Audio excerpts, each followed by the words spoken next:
Do I sound good? I mean, like, not my singing, I mean... Yeah, no, both. Both?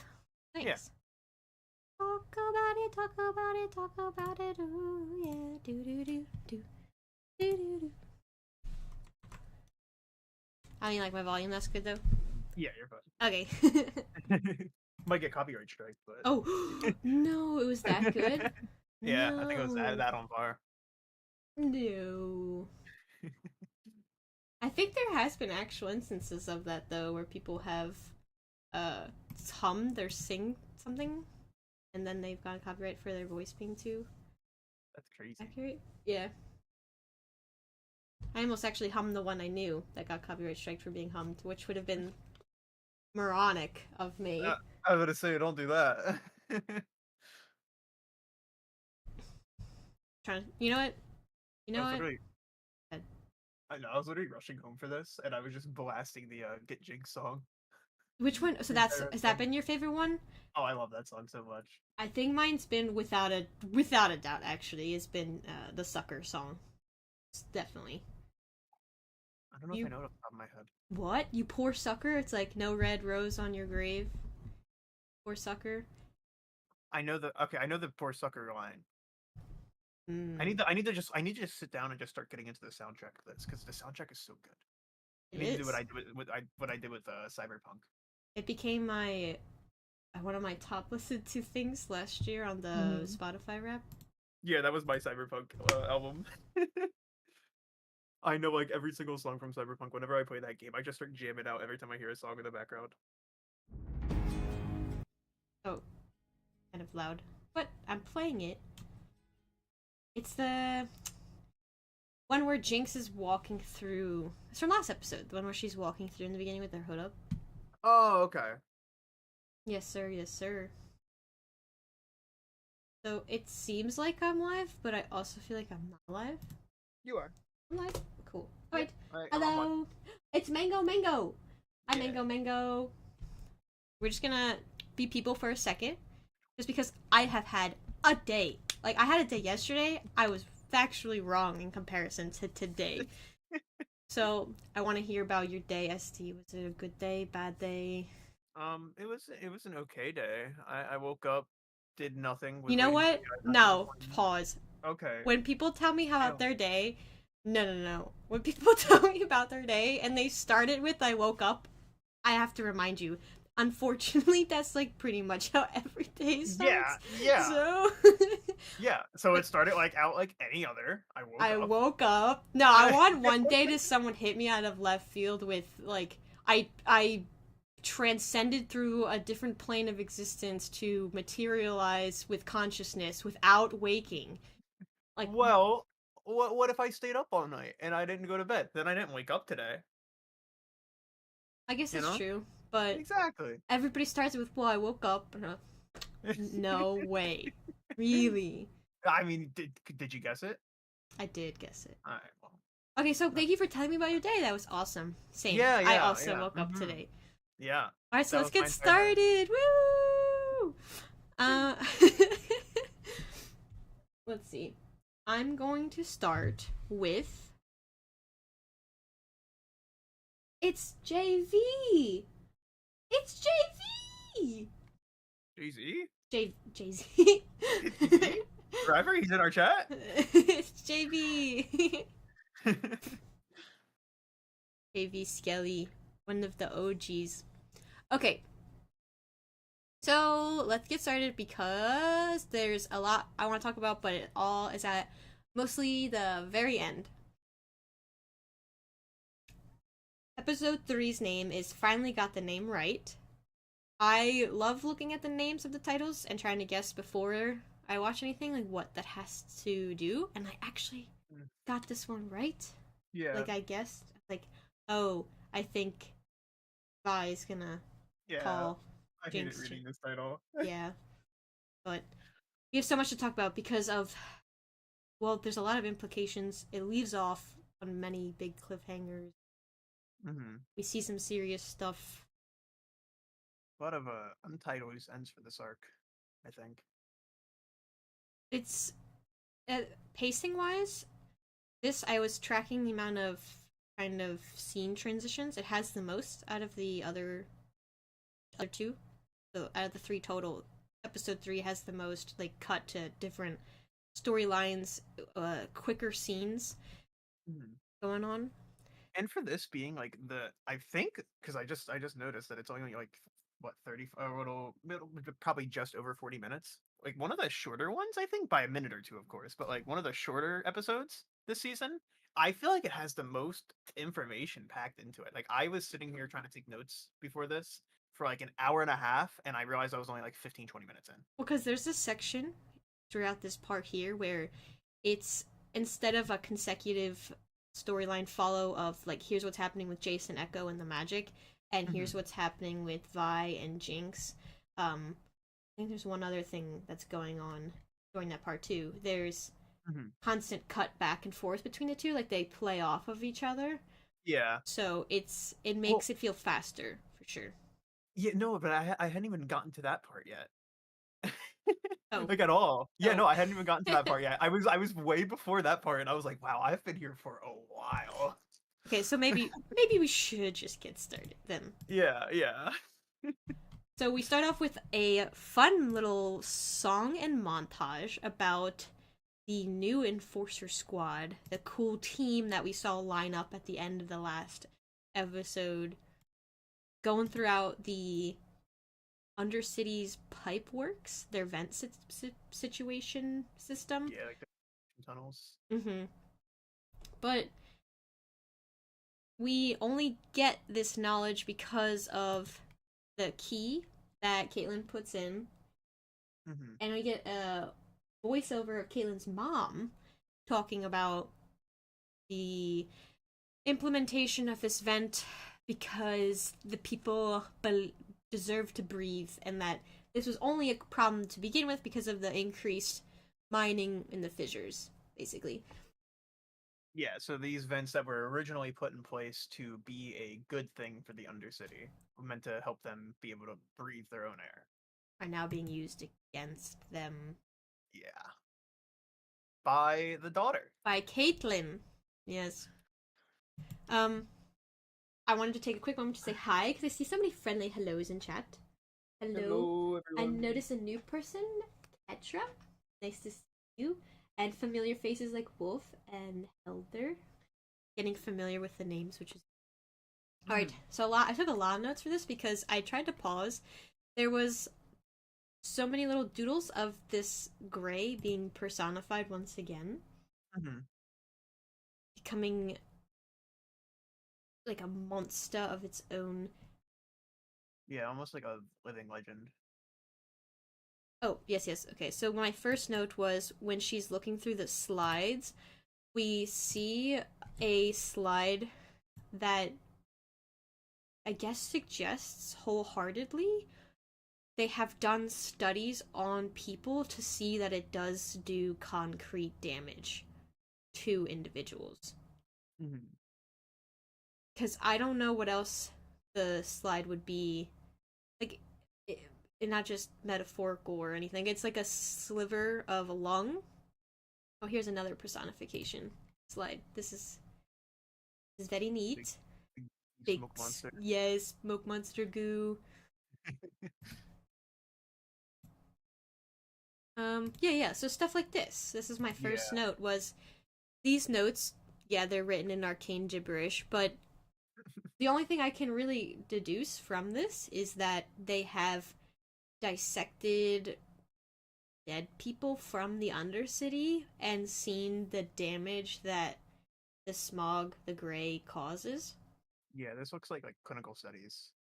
Right. Yeah. Especially with the like it shows like progression, like the slides that they're putting over on like Mm-hmm. look like progression over several months maybe or days even. And the symptoms look brutal.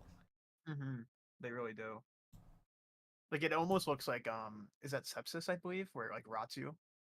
I don't know. I know sepsis is the one that kills you really fast, though. Yeah, like I think it like rots your body. Like, it kind of looks like that. An unfriendly hello from Eternal Bacon? Wow, Wow. that's crazy. That's crazy. That's so rude. Well, that's okay. Thank you for joining. But yeah, so it looks like it's like collapsing or decaying their lungs. And overall, I was just kind of curious if who was in charge of leading the studies, because again, that means they must have done some studies on the dead people, or well, not alive people. I would really hope, but Hope, yeah. Emphasis on hope. It is built over. and then throughout the song, there's a moment in this montage where we can see what we had a question about last time in remember we were confused about the we were both kind of arguing like, oh, but that creature thing, I didn't think it was Yeah. the enforcers, and we felt kind of silly. Yeah. To I be yeah, I have notes on that specifically here. Yeah, so I did immediately say, okay, yeah, this right here. hmm Is what convinced me that okay, it probably was the enforcer squad down there. I agree now. I'm I'm still on the fence only because Oh that boy. creature was so odd. And I mean like and I talked about it with I believe Silver in the Discord. But like I think it's further supported by how scared that Smeech was at the meeting and everything, like how distant he was. Like it definitely seems like he met up with the enforcers. The enforcers maybe made a deal with him to go get Jinx, and then that's why he was like so like as soon as he got to the meeting, he was like, yeah, just give them what they want. They want Jinx, and like he was so like okay with working with Topside. I totally do think that it was probably the squad. It's just so weird that they depicted the whatever that was like that. I still don't know what that was. I think it I definitely was the enforcers with the gray around them. I think they've kind of were trying to throw us off and also personify it as like a living entity, but the only I can so I've come around, but the only thing I'm still stuck on is that growl. Other than Growl that, and the color. I just don't understand why it's blue. if you That go back and look at it, the eyes were not as blue as I think you remember them being. really? Yeah, I but almost let's want not to, get but yeah, hung up on it. Okay, okay, yeah, okay. But yeah, so we get that clarification for both of our goober brains. And then at some point during this montage, there's a. Also, I liked it because it was like leaning more into that comic book feeling. Made me happy, and the song was pretty fun. I had a fun time. Oh, and we get places. We get places that we're familiar with, like right. So this is the at building from episode 3 of season 1. I think it's empty factory. I would probably call it that. And then we also get later on with the boxing area. So they're clearly looking for Jinx. I think that's their main. yeah. And I just I love like just this scene because it's just like the back and forth between just like Caitlyn talking about or like Caitlyn's mom talking about how this was supposed to help people and just her actively undoing her mother's work is such an interesting thing to me because the whole reason that she's on this little vengeance kick of hers is because she's grieving over her mother dying, but now she's actively undoing her mother's work. It's just a Yeah, that's a very pretty good interesting point. parallel. Yeah, it's a very interesting parallel between them. Like she's undoing her mother all of her mother's progress. And Bessa even says like this how later on in this episode that this like oh a house that's been dedicated to progress is, their entire lives, but she's actively undoing it. I don't know. It's very good for her arc and where she's Good. going. Very good for her Uh, art. No, no, writing wise. Good, not meaning positive. I don't like what's happening, dude. I hate it. I hate it. I have so much to talk about with her arc. Also, sorry, Chad. I don't know why things aren't showing up on the right, but I'll still see you. I still Oh know. no. No, you're there. I'll mess with it silently whenever Este's talking to figure it out. But for the meantime, it'll be top secret, whatever you say. Yeah, yeah, you guys aren't gonna be on the actual stream. Well, okay, so we have. Speaking of which, like with what you were literally just saying about what Caitlyn's going through and what she's Mhm. undoing, I guess in a way, we get a shot of them burning Shimmer. So they're looking. The three objectives are they're looking for Jinx. They want to destroy all the Shimmer and take out all of the remaining people associated with Soko. And we get a lot of those little quick moments in the montage of like them finding or Margot, not whatever. I'm messed up from Elden Ring. All those M words in Yeah. Elden Ring. I know that's immediately why I wanted to call her Margot. And the lyrics here, let it rain down hellfire, and they're dropping, or Caitlyn specifically is dropping fire onto the shimmer to burn up the shimmer. I Mhm. like how they've consistently had Caitlyn in the middle. It's Yeah, been Caitlyn is very much taking on a leadership role, which is different than her role, I believe, in the last season, where it kind of seemed more like a partnership between her and Vi. yeah, it did And seem now like a it's partnership. yeah, and now it just seems like she's the leader. More on that later, but But yes, the music too. I think I put a note. It said the music matches the tone that they're portraying with Caitlyn. Like the screaming, it's very intense. It's kind of showing that she's serious. It's not at all somber, and they want the music to match that she knows what she's doing, and she's almost like on a rampage. She's almost angry. The music has that. Let me see if I'll play it for a second. There's like screaming at the end, yeah. hang on, I want to share your screen because I had mine muted.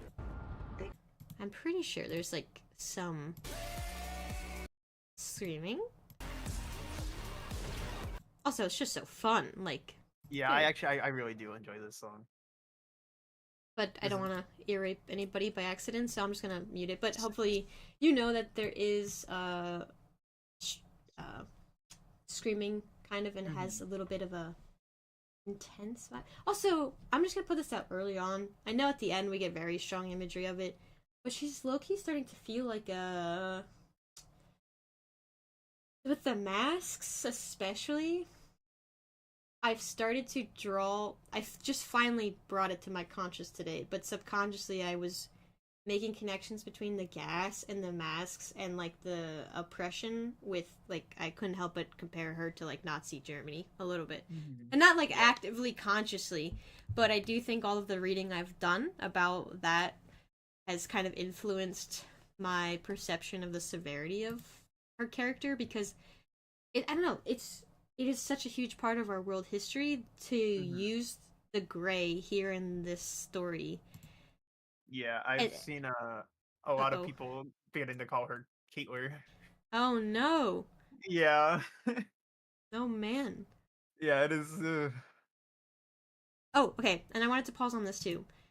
We get very, very quick few seconds of Jinx's little bombs being part of the map, little symbols on the map, which kind of alludes to her overall I big didn't notice plan. that. It's so quick. Like this is the Yeah, thing. I almost think it might be too fast, but which is good though, I okay. think. Why do you think it's good? Because pacing is a big discussion so far in regards to it being too Um, fast. well, like this specifically being too quick, I enjoy because it's supposed to hint at something that's happening later on. And then if you catch it, you catch it. If you don't, you're gonna find out in about 30 minutes. Oh, you mean this Like right here? Oh, this stream specifically. I do think this entire intro sequence was a bit quick. I agree because there's a lot going on in this sequence, right? Like Yeah. they're trying to convey to us, chat, help me out with this because there is a lot, right? They're trying to convey to us character motivations and Mhm. also physically what they're doing. Like they're burning the shimmer. Have they successfully killed Margot and the creepy guy? Because there's like that one frame where they shatter a little bit. I think it's right here. This like there's a bullet and then they're looking. Are they looking for them? Are they actually have they successfully got them killed? I don't. That's like And when you first see it. Sorry, go ahead. also with the whole thing that we were talking about earlier with them invading Margot's place. Mm-hmm. Like we don't like, and I think the reason that we were so heavily debating it before, and like chat was telling us, no, guys, like they explain this later on, is because like I didn't notice it, you know, I didn't conceptualize that when I first saw this because it was just going so quick. Like when I first watched through, I was just watching it straight through without any pauses or anything, so like I didn't see that at all. Like I completely missed that. They kind of explained that they were down there, Well, so that's like. the thing is like Arcane has become a show where I feel like I need to pause to fully Mhm. understand everything if I want to get it like the first time through. Yeah. So maybe you could make the argument that they're not trying to do it the first time through and they want you to rewatch it. Yeah. I don't know. Also, I just want to put this on screen so you guys know that I am just cursed. This is what it looks like when I try to go in and edit the chat box. It's just giving me an infinite sad little loading symbol. So maybe I can put something Oh, there in the place. I know. I that's have that's an the. idea. But did you have any other comments about this part of this little montage? Because there's a lot fit in there. Let's see. There's Oh yeah, Caitlyn is using her key throughout this montage to unlock the vents as they go. So I kind of found that interesting in regards to the fact that no one else at any point in time except them have utilized this, because I feel like it is a pretty big weapon if you kind Mhm. of want to view it that way. Yeah. So, I think like the only person that we've ever seen utilize the gray would be Silco. and like if you can maybe redirect it or send it upwards towards Piltover, as we see is kind of possible at the end. I just, I don't know, it Or left questions. or even bottle it up. Like it's all condensed into one place. Like I mean, we saw Silco use it. Did am I crazy or did he use it in like kind of like a smoke grenade kind of thing? He like had a container of it. Or, yeah, like a disperser. So like Hmm. if you can bottle it up like that, like I'm so surprised that we don't like that nobody uses this outside of Caitlyn. Caitlyn is the first, and maybe that's symbolic that Caitlyn's like the first person to really utilize it, and it was kind of hinted at before as like this outstanding weapon. But Hmm. like, maybe people will just consider it a war crime like mustard gas, and they really don't want to use it. And Caitlyn's the first one to be like, yeah, who cares? I don't know. What up? Okay. Uh huh. Oh, I almost fixed it. Never mind. Oh, Okay, okay. we know It technology doesn't like you. it popped up and then it froze. I don't No. understand. Okay, so that's all I have in regards to this. I thought it was a bit fast, but I noticed they've been doing these montages to help give us a lot of context without Mhm. like it's really efficient, it's really Yeah. dense, and they're like, oh, we want to get to other stuff, and this accomplishes a lot, and Yeah. it sets a mood, and it's not like they do it inefficiently. They are Mhm. still giving character here from the Yeah. angles that we get, from the way that they're like. I think there's a really scary kind of frame where Caitlyn is looking kind of like inspired by is it Inscription? There's like a game where you have to like let people through. Uh, there's like a game you have to look at their papers and pass them or not. Paper squeeze. Yeah. No papers. Yeah, yeah, yeah. Okay. This frame right here, was really strong in characterizing her. We get fire on the Mhm. ground. We get it's Judgment Day, and we get Mhm. this like it was And scary. them standing over people like that is scary. Like they are threatening. They are not some task force like trying to like systematically bring justice. They are a task force going out beating people, like basically terrorizing them, saying, "Where is she?" I think I like would. Batman. For me, I reserve that more for Caitlyn. I don't think Yeah, for I sure. viewed it because the way they still efficiently give her some character throughout this montage, like this skitty, bitty bitty skitty. Yeah. Uh, No, I do think it has to do a lot with mostly with Caitlyn, and you'll see it even in the next scene that it has mostly to do with Caitlyn rather than the rest of the team. The rest of the team still seems like honestly people with actual feelings towards this, but Caitlyn just seems cold at this point. yeah, or I don't know if cold's right. Maybe a cold, like yeah, not as sensitive as she used to be, but she kind of always Mhm. had a little bit of that in her. I'd say just steadfast, determined, Yeah, almost like a tunnel vision, super severe tunnel vision. Yeah, that's what I have for the montage. Fun, a lot going on. Could have benefited from maybe slowing down a little bit. I like the comic book vibe of it, and yeah, good stuff. yeah. I think, and going back to Caitlyn, I think Caitlyn really is one shot away one innocent kill away from just fully turning on us. And I'll explain that a little further Okay. here. We can set something up just for you to talk about later. That makes sense. Yeah. So we come to the end of this montage with them going through more events, and they find our boy, or not our boy, I guess Smeech's boy, I should say. No, your boy, your boy. No, well, Smeech is my boy. Your boy's boy. My boy's boy. So, his child, I guess, whatever. They find him tied up, hanging upside down. Which, interesting note, by the way, I learned somewhere that you can't really live that long hanging upside down because the blood rushes to your head, and then I don't know, something about oxygen to the rest of your organs. So I think it's like 3 to 15 minutes. It's like really not that long of a period of time. I believe because blood carries oxygen, and if all the blood's in your head, no organs. Here, let me look that up real quick. I'm curious. Here, chat, you ready for the loud keyboard? I still have to figure out a way for this. Surprisingly enough, I don't hear your keyboard. I guess they do because they do, because of course it's special for chat. Okay. Yeah. You guys are allowed to. I'm free for this ear rape. There we go. Okay. Oh, my bad. Well, I guess okay, so it depends on age, level of health pre-established. This guy's wait, but there's the gray, the smog. He wasn't breathing in the gray, so I feel like that's not too great for his health. Which, by the way, if we saw the effects that this could have on people, this man is just bathing his head in it. He's gonna be messed up from this. Definitely will be messed up from this.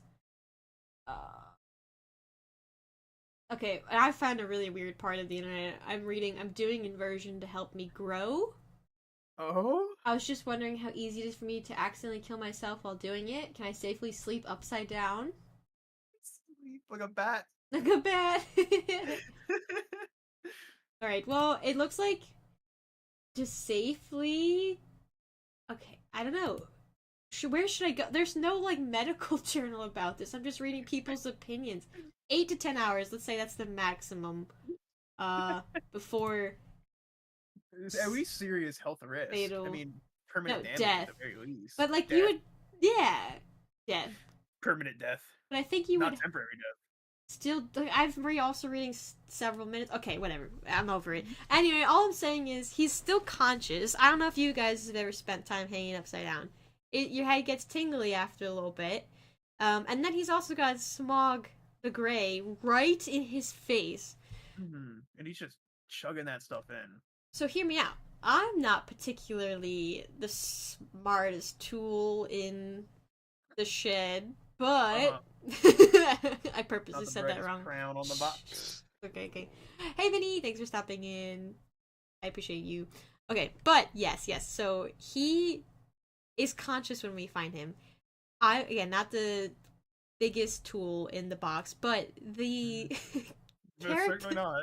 The character's Vi, especially, I'm gonna critique Vi here, runs right for this character with the iconic pink and blue doodles of Jinx on him, not really kind of being cautious of a potential, I guess, attack.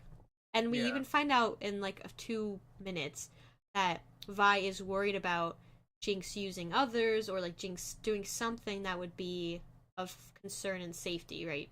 Something. So I guess was just curious. I mean, we get the 2 other people. Caitlyn stays in the back. I say the first person to run towards him is Fish Boy. I say we've kind of concluded he may be the doctor. Because he's the one always checking people out. He checked out Kate in the first or second episode, and then he's checking him out in this episode. So I think he has at least some field medical experience, maybe. But I can see that. That would make sense. Yeah, we were theorizing about it in the Discord before. Yeah, I think that would make sense. I guess I was just surprised. Caitlin's the only one that hung back, which was what the smart thing is to do.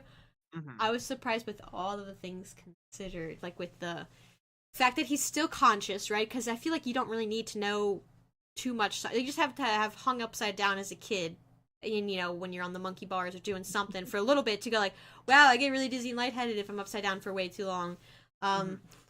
seeing he's conscious and seeing the doodles and going right there, my internal dialogue was a little like, that's not like Vi. That might totally be like these other characters, but I think it was kind of actually cute knowing that she has come so far in caring that she's Yeah. like, okay, I'm just gonna go.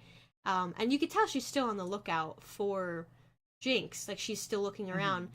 But I thought it also spoke to Caitlyn's callousness because Yeah. she stays back and she's like, yeah, this guy might be suffering, whatever. I'm gonna be looking for Jinx because that's my priority here. Yeah. Caitlyn is so deadlocked on her position or on her mission. Mm-hmm. Like she is so just tunnel visioned, which really, I mean, like even that like does speak a lot to her character. I love the little subtleties that they put in just to speak on like characters in this. Like that is a big one that I really didn't pay much attention to. And I think it does actually speak to Vi's character as well. Yeah. Like how far Vi really has come. It's Because small, but it's important. It's because at first I was confused. I was like, no, like Vi knows that it's a trap. But then I'm like, maybe she just doesn't, like, she's just, her priorities are shifted. yeah, and like I think we see that because I think her priority shifted because of Caitlyn, and I think it's really telling that Caitlyn's priorities have shifted so much from that. But I mainly want to talk about Oh, okay, I the can keep going. Yeah, yeah. no, you're good. I want to talk about well actually no, let's what this scene play out. I was curious what you thought about the doll scene because I don't have too many Oh, thoughts on this it. this next part right here. Yeah. I was curious on what you thought this was because why do this to him? Oh, well, that gets into the theory of like what is she planning, kind of. Yeah. What's her bigger motive? To speak on the dolls though, I was like, Jinx is an artist and needs to be hired as an artist. These are phenomenal. They are. They're scary phenomenal. They are scary phenomenal. And those are their guts, right? Like Hmm. that's okay. And are there like googly eyes or I don't know. It was I just loved it. I would have taken mine down and carried it around with me. It is so well done. I don't think I would have in this context. Oh. I mean, like with the context, I think if somebody gave this to me as a gift, that'd be cool. But in the context that they found them, I don't know if I'd take them. It's a little, I would take them. that's a little scary. No, they're cute. I mean, like, this also must have taken her so long. Yeah, Taken her so long. But, they really did the Glenn treatment on my boy Maddie though. Is that her name, Maddie? the young one? Yeah, the blonde girl. I actually don't remember. Chad will know. But, too bad we can't see Chad. I will fix Yeah. I'm Well, literally reading Reddit like, thread after Reddit thread to fix it. But, I would say I can see Chad. I have it up. But I have it up too. Of course. Of yeah, course I have it up. I love we them too gotta talk much. to them. Yeah. Except for Bacon. Bacon doesn't. Eric's here. Eric, I was rereading live chat yesterday from the other day. You said some of the funniest stuff. I didn't even realize it while I was streaming. I appreciate that you're here because you have some comedic takes. All right. So let's just continue on. Yes, I basically put down in my notes that she had an incredible art skill and another comparison I had to I guess Mm. Makes a good Bacon makes a good point though. They are hung by the neck, and I think it's very intentional that they're not just tied. It looks like it's a noose almost, like tied like a noose. oh yeah, for sure. So I'm sorry. Yeah, Yeah, and that's definitely. I thought that was kind of self-evident, no, but yeah. it's But important like, to point out yeah, it's not just tied in a knot up around their here. neck. Yeah, Yeah, it's actually tied into a noose, which I find just a little more threatening. like how does she find time for this? That's crazy. Exactly. To make these dolls is nuts. um, what? I guess I found it interesting because also that means she's aware of everybody on the team at this point too. Hmm. Like Yeah, well, she saw into them all at the boxing she. club. Yeah, I guess she Or did, but she like they got quickly. they're pretty good. She got good detail from Good that little detail. time that she saw them. Yeah, especially considering they were wearing masks. Hold Oh on. yeah, wait. Katria in chat said how cute it'd be if she made the dolls together with Aisha. That I could see. Yep. Yeah, she probably did. See, that's her daughter sister thing. Yep. Telling you. I'll continue. I'll continue on, but yeah. Yeah, you don't want me She. rambling. Oh no, it's okay. I was looking at my notes. You got the intro. Skip the intro? Question mark. Yeah, that's fine. We've Okay. talked about it. I don't think I have anything new to add. So after the intro, we get a close up of Hinat's eye, Shmich's once math boy, and we see that the smog has really affected him. It's kind of looks like the slide that we saw earlier that I stopped on. That shows us how it's not good for you. Yeah, and this is now his what, second extreme exposure to gray? Oh, you're right. I wonder if it this depends on how long you've been exposed to it Yeah, for. his eyes look much worse in this scene than they did before. I specifically not his eye itself because that was very bloodshot in the last scene, like the last time he got exposed to it too. Mm-hmm. But around his eyes just looks very damaged. Pupil's really tiny as well. He kind of has Hmm. a little bit of resemblance to the guy that's in the Undercity that you like. I can't remember his name. Huck. Huck, yes. Oh, how could you? Oh, maybe that wasn't damage. Maybe it was just the powder stuff, the pink. Oh, and his nose also runs like it did on the Yeah. slide as well, which is kind of neat. So yeah, he's taking care of him still. Fishman's taking care of him still, and we get harsh treatment from Caitlyn Mm-hmm. Very and harsh treatment from Caitlyn. very harsh treatment from Caitlyn. I'm like, damn. Um, but yeah, actually, to go back to your question when we first saw him, why do we think Jinx at this point? Why do we think Jinx put him there? So my only ideas are, well, one, she had access to him, right? Because they killed Smeech and he was the only guy there. Mm-hmm. Two, maybe I genuinely do think that Jinx and Savika wanted them to follow, and like they were laying a trap down there very obviously, and especially because Jinx's line later on is this isn't how it was supposed to go. It feels very planned that this was going to happen, that they were going to follow them down into the tunnels. So I feel like he was here just to give the information. Obviously, he wasn't told, but I think he was here just to give the information to them. So almost from like a meta stand. Oh wait, so she wanted them to have. Savika and Jinx wanted Mm-hmm. him to spill the beans about where Jinx and Savika were going. I Gotcha. Yeah, I think it was a trap that they were setting. So, but and I think, I mean, especially because they knew who was going to find him, obviously based off the dolls. Okay, I think that actually makes sense to me. Yeah, it's like literally the only thing I could see. Otherwise, why wouldn't they be here, ready to jump them? Yeah, I think that's more because I was just thinking maybe to scare them, but that's flat, and I don't think Jinx would Yeah, I think do it. Jinx is. It's especially with Savika backing her. I feel like there's a little more to it. There has to be. Yeah, and then there's actually something along that line I want to speak of. When they're I walking away. Wait, hold up, hold up. So when Vi's like, "Hey, I want to get a minute," I think they cut back to that. Hmm? Sorry, they cut a lot throughout this episode of storylines that are happening at, and uh, are they implied to be happening at the same time? I'm thinking. What? Well, Which scene specifically? so we go back and forth between a lot of different people like we normally do in Arcane, but what I'm saying is it's very quick. A lot of 30-second, 1 minute long, and then switching back. Hmm. So there's a moment here where at some point in Vi and Caitlyn's storyline where they have their kiss or whatever, and then they leave. Hmm. There's a moment there where we see an arrow on the wall that's suggesting to go a certain way that Hmm. Vi and uh, Caitlyn go, but the other people go the other way. So I'm thinking maybe you're right. Maybe it is like a breadcrumbs kind of Yeah. follow this way.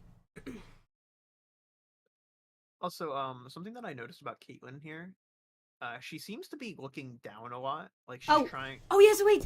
Thank you. Oh my gosh, keep going. I Okay. guess you reminded Um, me of something. but she seems to be looking down a lot in this scene, like almost like trying to not meet him eye to eye.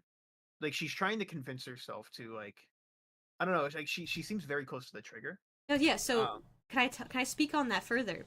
yeah, please. So what struck me really a lot was, which made me go back and watch it, was wait. Okay. This right here.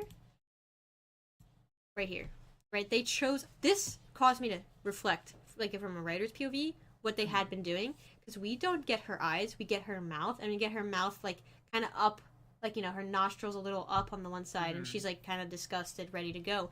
And then I rewatched the scene. There are three perspectives we get of Caitlyn, and they all are either from below, right, in an intimidating stance, making her look bigger, Yeah. from behind, and only her mouth. Or Yeah. a fourth one I wrote down, if you want to consider it, is a close up of her gun. So, like, it is either her gun, her from like so when you have a camera from below, if you like are familiar with kind of cinematography at all, what that Mhm. does is it makes the person look very imposing. Yeah. They do this a Intimidating. lot with villains or something, and they did it with Caitlyn. I was like, oh.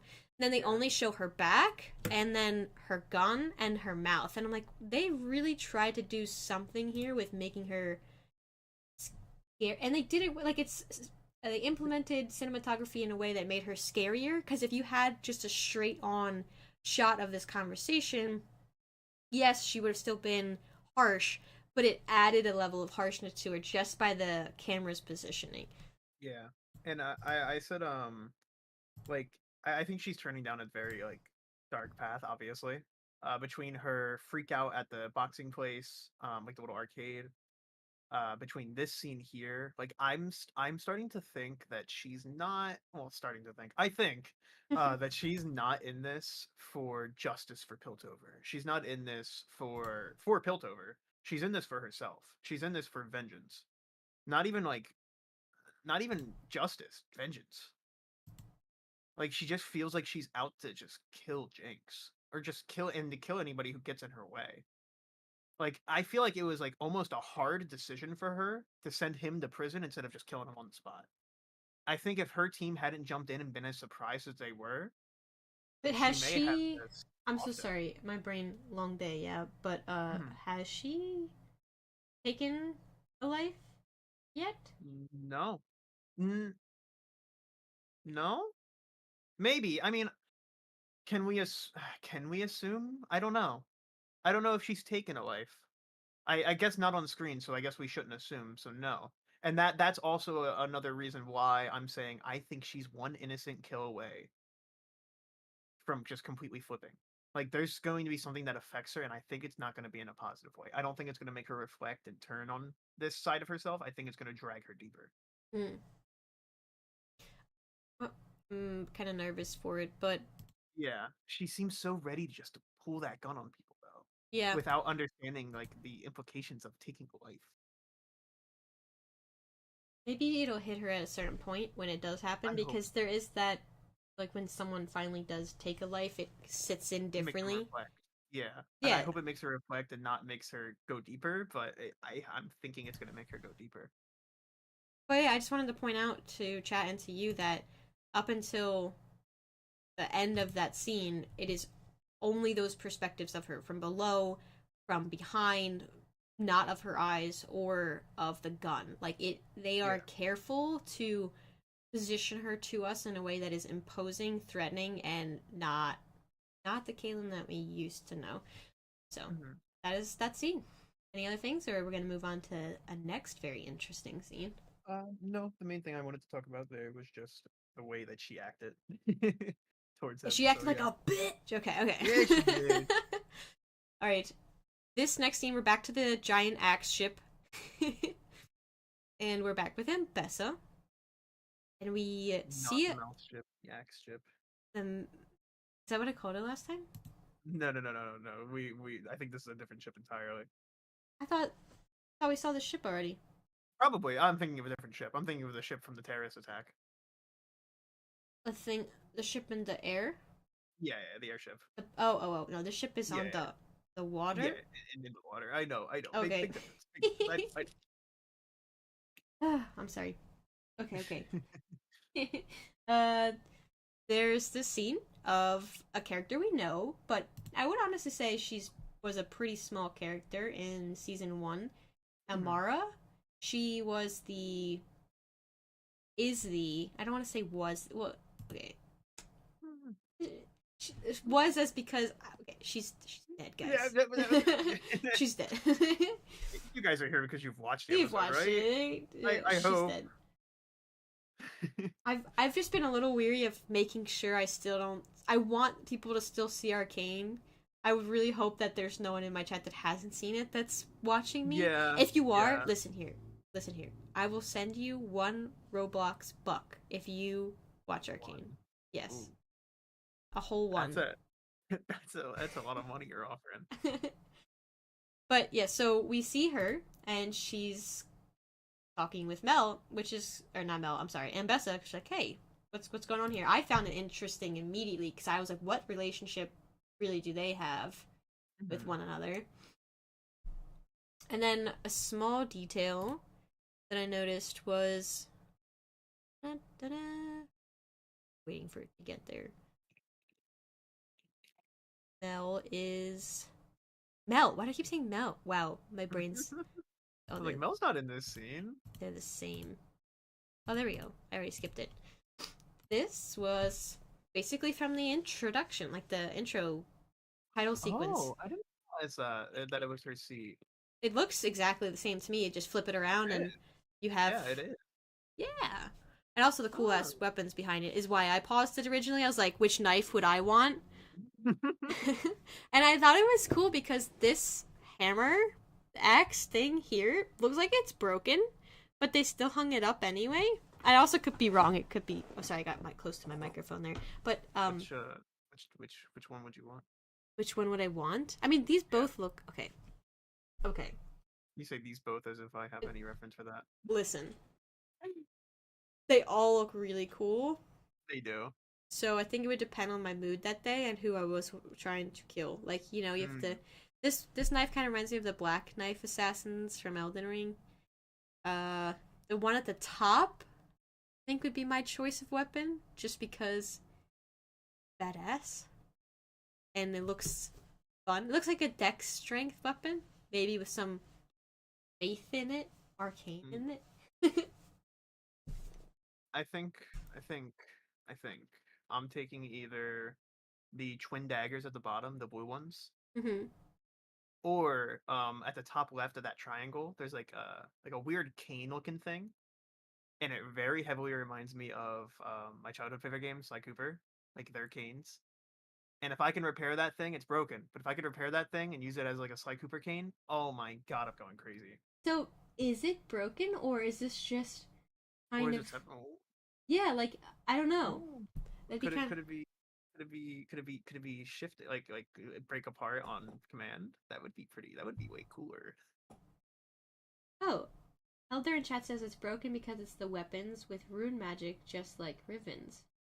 Mm, Oh, or maybe it's yeah, maybe it's like these are the weapons of the enemy she's killed, and she's hung them up for yeah. pride, or maybe these are weapons she's used to kill people, and she's like hanging it for pride. Because it does look like there's more room on that wall. Oh yeah, for sure. There will be more weapons hung up, especially after her takeover. So yeah, there is a line in here where she says "we." She says settling. We are here to settle our debt or something. Yeah. I don't know exactly which line it Or was. I'm here to settle a debt, and then we know what you've been doing here. Yes, yes. When she says we know what you've been doing here. Yeah, or like we know what you're after and built over, something like that. I was like, we. Like Mm-hmm. I found interesting because then I think she's speaking on behalf of a guild or like a but she says she's not. Also, this On is one of behalf. those things of I know some stuff League lore related that Mm-hmm. adds to my understanding of the scene. Like the black rose is something that exists already. Mm-hmm. So it was neat seeing them bring into it, but I guess I don't know. I don't know if you how much we should talk like me and you personally, like as friends, because I don't know if it would add anything to your enjoyment to get into that. Whereas maybe we should just stick to the show about I mean, what they demonstrate because it is cool, but yeah. I don't want it to confuse our ideas up because it is an interesting part of Arcane, right? It has all this lore that inspired it, and it is Mhm. really exciting when you're familiar with it and you can see it brought in. But at the same time, it has caused a bit of a disjointed community sometimes with uh, sticking strictly to what the show offers us and reaching into that deeper well that exists beyond the show and like pulling from that and then like what is canonical exactly. But Yeah, like I've always enjoyed being able to separate the two lores. Like I'd be interested in learning about the lore myself. okay, But I'm also very good at separating it from the TV show. Like I understand that yes, these things may be based around these ideas, but they're not concrete. Like for example, I think one community that does it well, mainly because their comic book apparently sucks, was The Boys. They've changed a lot of the story so far, and The really, Walking Dead does it as well. Yeah, where they change it from comic book to show. They change a lot of the story. And I know people had issues with it with The Walking Dead, but they didn't really have issues with it with The Boys because I mainly because I don't think people knew The Boys, and it kind of I have also heard that it kind of sucks. But like I think it's very good to do that because when you're making a like especially based off like lore that's already there or comic books, like if you change up the story in smart ways, especially like it can add a lot to it. It can really break what people's perceptions of these things were, and I think it can do it in a really positive way, and it can completely change the canon. Yeah, I think you're allowed to change the canon, I but guess it's that's my own just personal yeah. preference. I just was well. How about for now? We'll just stick to what's happening in Arcane. Yeah, And yeah. I was gonna say if you want to do that in a personal conversation more than here, because I don't know how absolutely, interested the chat would be sure. in breaking that wall, because I know a lot of people have issues with it. But it is cool. Like it is, Yeah. it does exist. So seeing it brought in, you're like, oh, what are they? What's going on?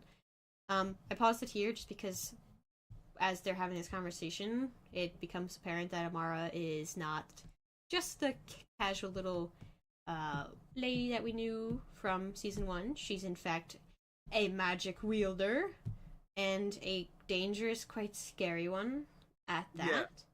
and I did mention knowing nothing about this magic. Obviously, I know nothing about legal lore.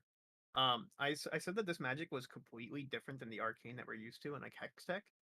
Um, to me, it almost seems like a light side, dark side kind of thing. Really? But Oh, yeah. But it also because it this feels like uh the whole we thing. And I'll get to this like in a second, but the whole we thing, what's the line? We know what you're ISB. chasing in Piltover, and we will not allow it. That feels very. I'm in control of this person's body. This person is my host, Oh basically. yeah. So I was gonna ask you that, but so you got the impression that this person Yeah, was that taken was a over in this host moment. Yeah, in like was this taken moment over in this only. willingly. Maybe not only, but at the very least in this moment, if not before. I have no idea for how long, Mm-hmm. but it does feel like control, like complete absolute control. Um, and I also wrote down that it kind of like the red outline with the black starry interior kind of reminds me of like almost like an abyss. Like it feels very empty compared to the arcane magic. I would disagree, but with only that last part, with the whole good and evil or light side dark side magic. I think Hmm. I kind of just view. I think I view magic a little bit more nuanced. With like, I don't necessarily think the magic we've seen so far is particularly good. Uh, Well, it's just a okay. different kind, like a different. I don't know To give a little bit of context for that, I don't view the light side and dark side in Star Wars as light side and dark side what. because I've never understood why the light side can't use dark side force. It doesn't make sense to me. Okay, well then you gotta watch Star Wars because that's the whole Mm, major no, theme about no, why the yeah, Jedi don't I, use the no, no, dark side, I and they literally understand have the whole characters who like are like they literally made characters who are like I need to be more powerful by tapping into the dark side so I can help defeat the bad guys, and then when they tap into the dark side, bad things yeah, happen. yeah, and I think that's bullshit. Okay, well then you don't understand the Force at all, my brother. I do. I just have my own interpretation. No, your own interpretation is factually incorrect. Nope. I'll die on this. I will die on this hill. I Alright, don't chat. care. Throw your spears because he's willing to die. I'm willing to Hey, die on this hill. it's Absolutely. Skip. Hi, Skip. I hope you're doing good. Oh, Skip. You don't know Skip like I know. Skip is I don't know Skip like you he's know Skip. they are the coolest. Skip, you know what Skip does? Skip What is is Skip has provided me with a potato in the mail when I asked for it. Anyway, okay, we will continue on. So, I don't know, I really like this magic. I didn't necessarily view it as evil because at first I thought it might have been blood magic, which I think I was pretty quickly shown that's wrong. But it was I think it's kind of like the wielder. Okay, hear me out. Because of playing D&D, when you want to use a certain kind of magic, you learn to roleplay in a mindset where you can use something like necromancy, which on a surface shallow level is kind of uh, traditionally seen as maybe wrong or corrupt or just like morally and ethically questionable.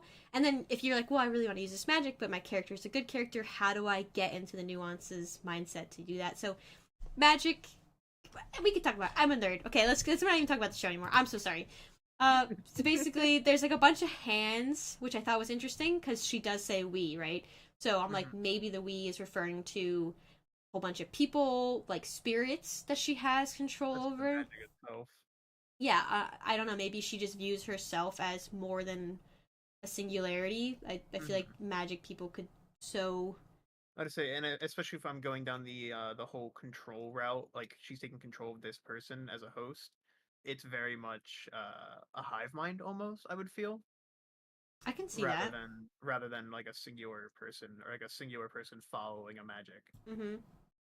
Um, I have note here too that there's this scene gives Ambessa more depth. We kind of see that through the dialogue. I Sorry, go ahead. really, no, I really like what Investa does here in a second. We haven't gotten to it yet, but I really like for her character. I really like what Investa does here. Oh, Wolf just pointed out something interesting. I just talked about the hands that were all over Ambessa. Wolf said, "Oh wait, is that another reason why you have all the hands reaching towards Mel in the intro?" So maybe it's not literal. Maybe maybe it's maybe it's metaphorical. Like a lot of people pulling her different directions, but maybe it's also the Black or Rose. or something that we see at the end of this episode could be very indicative of that. Well, I mean, this right here, I think, is what Wolf was referring to. Like the Yeah, but I mean, like what happens at the end of the at the end of yes, this episode? Yeah, that's the same thing. Is what I'm trying to say. You yeah. stinker. Oh, what the- But good point. I like that, Wolf. yeah, It's that's a very good point. very interesting. But yes, so the dialogue here, we learned something about they have seems like they have a long relationship, and one that is very complicated. We have some dialogue about death of her son, so that kind of gives her a little bit more character too, with maybe why she's so motivated to protect her family, maybe why she's here, what her intentions are. It suddenly puts a new perspective on that.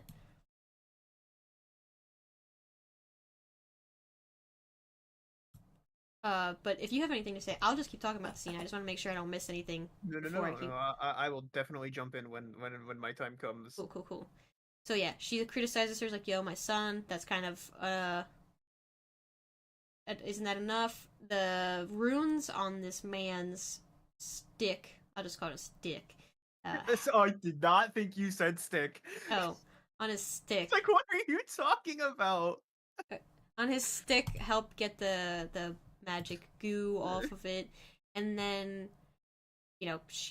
Amara, at least the body of Amara, we're not really sure 100% if Amara's body was taken over by this witch or if this was the witch. Amara on demon time.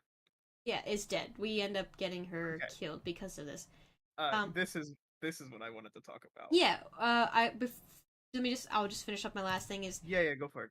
She says the reason that I felt contextually there's some evidence to suggest that it's not actually Amara, it's just something using her body, is because she says it's worse than that, and there's also the line of my Right. death means nothing. Mhm. So, and then we also see like the rose at the very end kind of have a sound effect and fade away, which implied maybe, He's just a source or like a yeah, conduit for it rather than a big important part. But what I want to talk about here is the head hit, Ambessa. because that's No, great. no. She's just taking a Ambessa. nap. She's just Um taking a nap. so this lady, whoever she's fighting here, right? Amara, whoever was taking control of Amara, was very slow, like which is very classic for villains, like the whole monologuing while you have them trapped and like like saying like all this stuff right before you kill them, right? And Bessa, when she got free, killed her immediately. A snap of a finger. She has the knife in her stomach immediately. Like that, oh my god. And Bessa does not waste time. And I wanted to talk about that so badly because I love that about her character.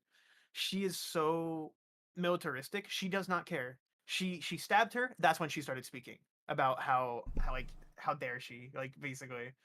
Like she and Bessa wanted like wasted zero time, stabbed her the second that she was free. And like I don't know. It's just it makes me respect her so much more because she's not the person like she's going to get stuff done, and Is like I how think we can see efficient that she through her was? Is that character. what you mean? Yeah, like just how efficient she was. She did not monologue. She did not like take her down and then like like monologue over her like oh like see what you've done like you're not as powerful as me yada yada. No, she shows it. She doesn't tell. She shows. She speaks through action. She doesn't speak through words. Well, she does, but more through action. She's yeah, she's. I was talking about this with Whipple, who's gonna make an appearance next week. Everybody, Whipple will be back. But I was talking to Whipple about how traditionally in media we get these depictions of war figures or people that embody war ideas or ideals, and it can be the brutality and the strength and just ooga booga your way through war. And there's also there's like the faction, maybe that's like the intellectual approach where we use strategy and all that, and traditionally that's the one that typically wins or whatever, and it's like we were weaker but we were smarter, so we got control. But Ambessa is both in one person. That Mm-hmm. is a terrifying thing. Like genuinely, when you combine those two, that's when it's a force that can pretty much take anything that they want. So we also see that at the end that a lot of things were, you know, it's, it's, it's just not what we thought they were. And also, I wanted to ask you about this. Why does Ambessa feel? Why is she so focused on the allow? When she says, "We know what you're chasing in Piltover. We will not allow it." I think I understand what she's chasing over in Piltover. I mean, maybe not the full scope of it. Oh yeah, no, I actually sincerely don't really know. Yeah. I'm not. A lot of my community is really into theorizing about what's going on, which is super fun, and I do to some extent with certain things. But when it comes to Ambessa's intentions here, I'm just letting it happen to me. I'm just going, oh, that's what's happening. Like I'm going maybe one or two steps in the future, but in regards to Yeah. this dialogue here between the two, it definitely laid the groundwork for me if there's something more here. But Hmm. as to what exactly is happening, that wasn't really clear, and I don't know. Yeah, I'm very curious as to what Ambessa exactly wants outside of power. Well, yeah, because it's like, how pure are her intentions of wanting to protect her family with everything? I mean, at the end of the day, when the whole season's done, and Yeah. we do see that she's made things more violent than they need to be by the end of this episode. Yeah. Definitely. So let's just, I guess, let me think. I think I have everything from that scene that I wanted to cover, unless there's anything else that you or No, chat's interested in. Okay. I'm all good. We can wait for chat, but Well, that's the thing is, I've done everything chat by the way on the internet to fix chat. yeah, At this save point, delayed. the only thing at this point to fix it is restart my stream. So Boo. It's up to you guys if you'd like. I don't mind doing that if it would mean a lot to you to see your cute little messages on the screen. But for now, we will continue on, and I'll read through chat on my cellular phone. But So I gotta have 3 monitors. I'm sorry, that's too many. Well, I maybe three monitors would be cool. Anyway, let's continue on. So the next scene that we get after this Ambessa assassin scene is back to Vi and Caitlyn in the vents, and it's I probably say the happiest scene, even though it's full of a lot of grief. Like the scene a lot of people have been wanting for a long time, or a brief moment of reprieve. Dude, do you want to know what the very first thing I wrote when I saw when this scene popped up in my notes? No. You don't want to know? Oh, I'm just kidding. Yes, tell me. I wrote immediately, I hate this scene. Ah! You hate this scene? Oh god, Oh yeah. boy. I loved it the first time I watched. I don't like it anymore. And I talked a little bit about it in the Discord earlier, Okay, but well, let me just give a recap. It's just yep, yep, yep. basically Vi and Caitlyn have uh, distanced themselves for a minute from the group, and Vi's like, I need to talk to you. Basically, I think we should go on alone. Jinx has a good chance of using our friends against us. Also, she starts kind of crying, breaking down, and just like, please don't change. Everybody's always changed. And then they share a kiss, and Vi drops her gloves, which is so cute, holds her, and like that's the end of the scene. It's a pretty quick scene, but definitely an important one for how close they've gotten. So why do you hate it? So I put that I relate to Vi on a very deeply personal level here. I think Vi has done so much throughout this season and last season, just to adapt and change herself and her values. Not her values, but I guess her principles to better be with Kate and to love Kate and to support Kate. Um and she really wants to believe that Kate is good and that she's fighting for good. But as she sees Kate like kind of more and more be blinded by her hatred for Jinx specifically and her vengeance towards just the entire underground, like I think she's starting to she's seeing that change in Caitlyn. Like she sees it, she knows it's coming, she knows there's nothing that she can do to prevent it, but she's still trying so hard to hold on to it. And I think that's why she almost breaks down when she says this line here, everyone in my life has changed. Promise me you won't change. It's because she realized, like she knows that Caitlyn's going to change. She knows that she's going to be severed from Caitlyn. She's trying so desperately to hold on to the last bit of hope that she has. And like maybe I'm taking this too personally, but that's what I like really like gleaned from this. Hmm. Um, but and then like So that makes you hate the scene? I mean, I think I liked. Oh, I was like, was it emotionally painful to watch the scene? Is that what you mean? yeah, and well, because mainly because of one, I know how it goes later. Two, um, I just like I think this was Vi for the first time not accepting, but really speaking out about how she knows that Caitlyn's gonna change, and like she knows that she's losing Caitlyn, and like it kind of tainted this scene for me, and it doesn't seem happy anymore. It seems bitter because Vi is losing Caitlyn, and it doesn't feel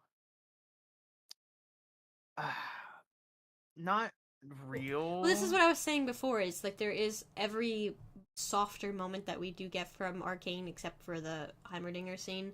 Every softer moment is always swimming, is completely covered in a negative, horrible, painful emotion. Like even if it's a Mhm. nice reprieve from all of the chaos that's going on, it's still there's the grief of Kalen's death and the stress of all the things Vi's lost. Like it's yes, it's nice that they share. I hear you. It's nice that they share this intimate moment very briefly, but Mm. in the same breath, it's like the subtext and everything surrounding this moment is heavy, and it like pushes that moment down to almost be Yeah. less light than if it were in a different And context. the moment almost doesn't the intimacy almost gets overshadowed by that because it doesn't feel like Caitlyn kisses her because she wants to be intimate with her. It feels like Caitlyn kisses her more as a reassurance, Yeah, and I see that. I agree with that. I And this is don't their like first that. kiss, right? Yeah, and I don't like that, to be honest. At least, yeah, it's the first kiss that we ever see. So yeah, I assume it's their first kiss. By the way, when you look at what it says on Arcane season 2, it says language. Like for the warning, it says language, comma sex, comma uh violence or something like that. But I was like, really? There is. And I'm like, who would it I be? didn't. I didn't see nobody. Well, because I'm thinking, like, what are our options? It'd be Vi and Caitlyn, which they're probably not gonna do with the way things are going, or maybe it'd be Victor and Sky, or like, I mean, Jinx hinted at it.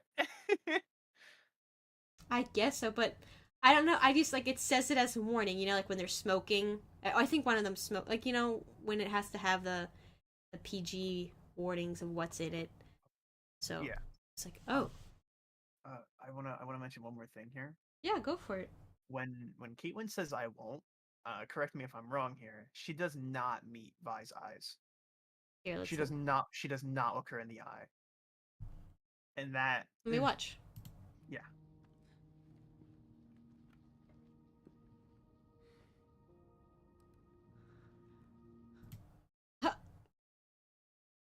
Red in the face. When does she say I won't? Sorry, I I can't bring think her back. after the kiss, Please, just or maybe every. Is it before after let's the see kiss? yeah, let's see after the kiss.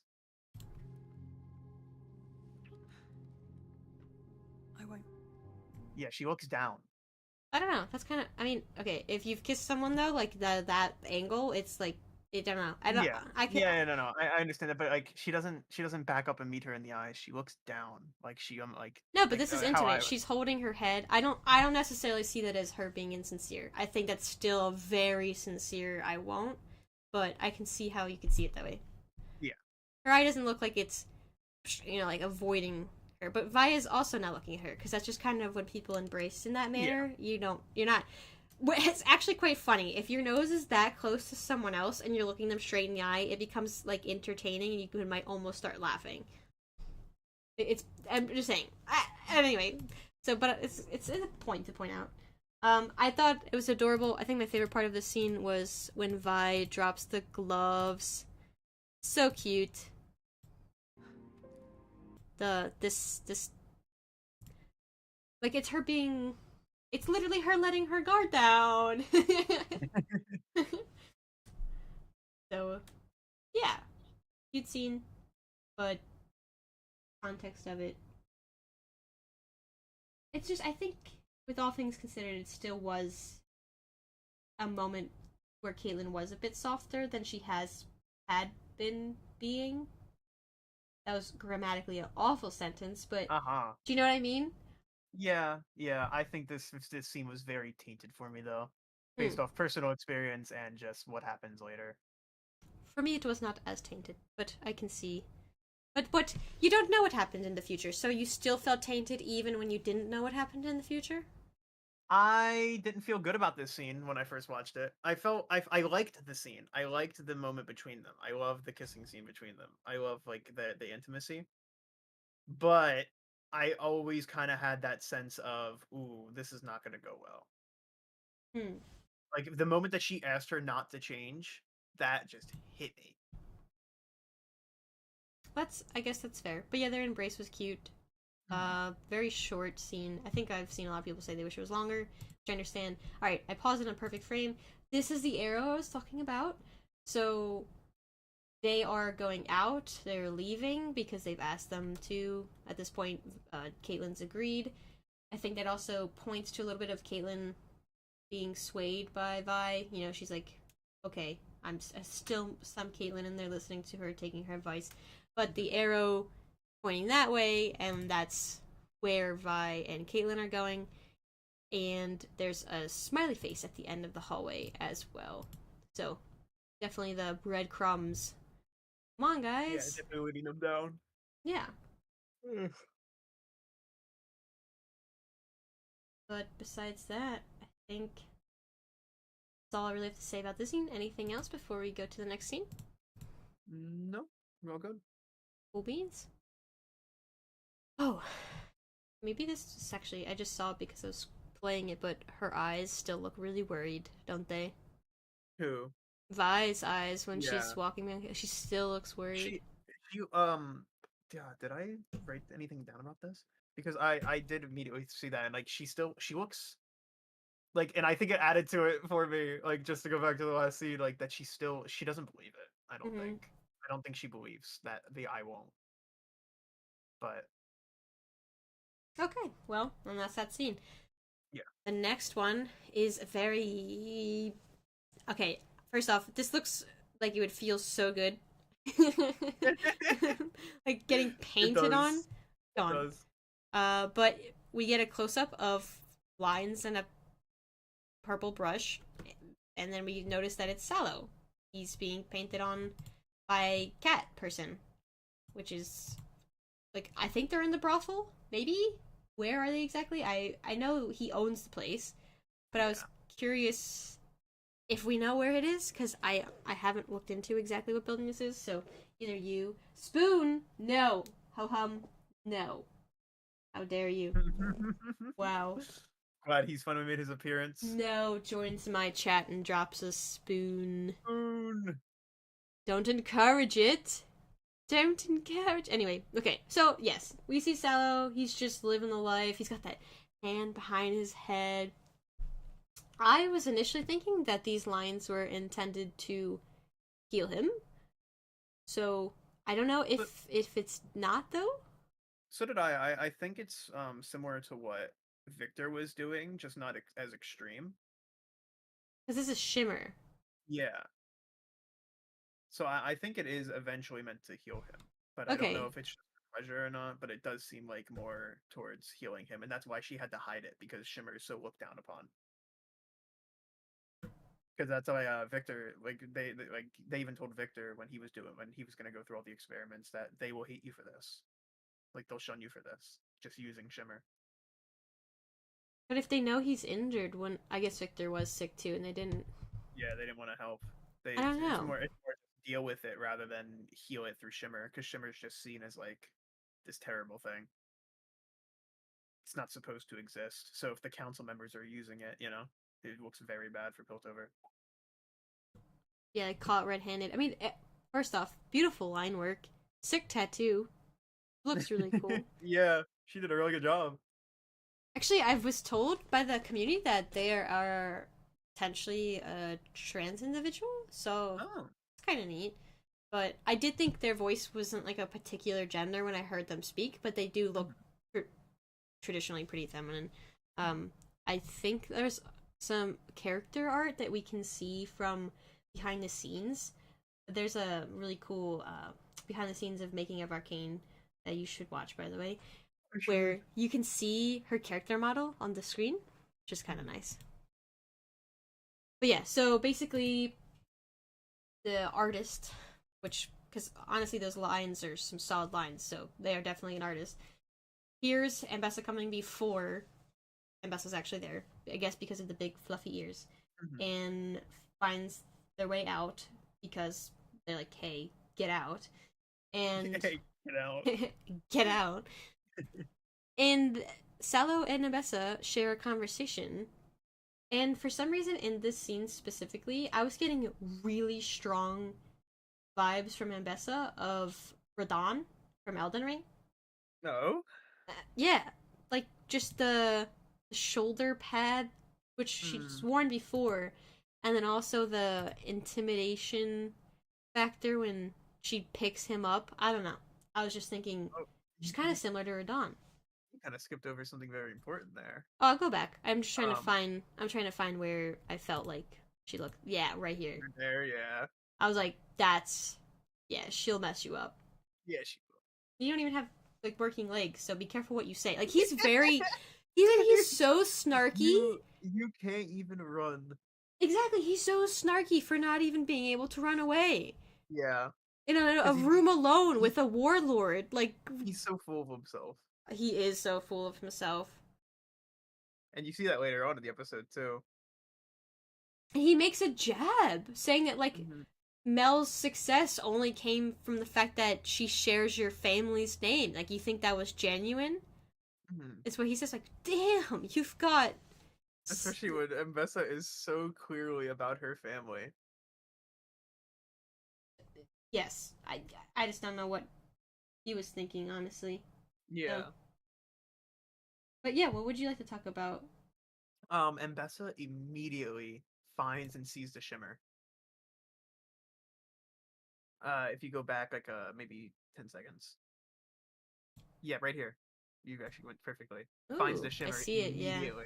And I think that's why later on, she picks Caitlyn. And why he's so thrown off later on. Hmm. Why he almost jumps out of his chair. Because she sees this and she realizes, don't like this guy. He's working behind my back. He's also, but he's been like a prick since the beginning. For sure. But like I think she saw him as a very easily controllable prick. Whereas Yes. now she sees him as an unstable prick. Unreliable, potentially. Yeah. Knowing that this is what he gets up to in his free time. Oh yeah, I want to point out that line that Chris pointed out too. It's not the girl, it's the name. It bewitches people, which is what caused the next line to follow about the same thing for Mel with like Mel's last name. But he was criticizing or talking about Jinx there, right? Like Jinx's name is behind like the boogeyman's name, Mm-hmm. right? Yeah. Okay, maybe, maybe not. But this scene, No, Jinx has definitely become a boogeyman, but especially in Piltover and the Undercity at this point. like I think what he was saying is like it's she's actually not that scary. It's just her name, and I'm like, well, I can see that perspective, but if you've actually gotten to see Jinx the way that we've gotten to see Jinx, she is for sure a real threat. Yeah, for sure. She's much more than a name. Oh, But Chris like, says no, Caitlyn's name. oh, the Kiramans. Okay, Oh, that's is why that I was why? so confused. Why did you also interpret it the way I did? Because you were leading me down that path. What the fuck? You have free will and agency, bro. I was asking you if the... Okay, hold up. I know, I'm not gonna What do lie. you mean leading down that path? I was reading chat, and then you tuned me back into the conversation, and then I thought you were talking about Jinx, so I started talking about Jinx. I asked you if you thought that's who he's talking about. Alright, well, that's fine. Just please, in like, the future, if you ever, like, for any...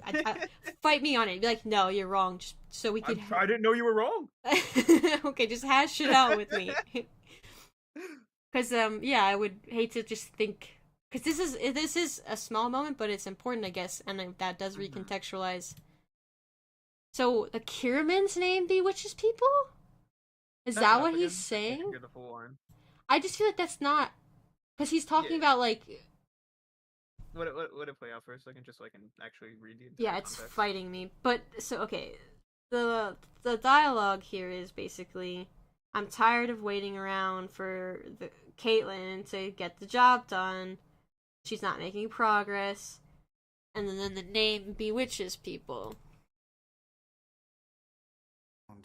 Waiting for an update on Princess Kiraman's underground escapades. She's gotten no closer to Jinx. Okay, so that's part one, right? No closer to Jinx. Is he not talking about Jinx? I don't know. But that doesn't seem to steal the stars from anyone's eyes.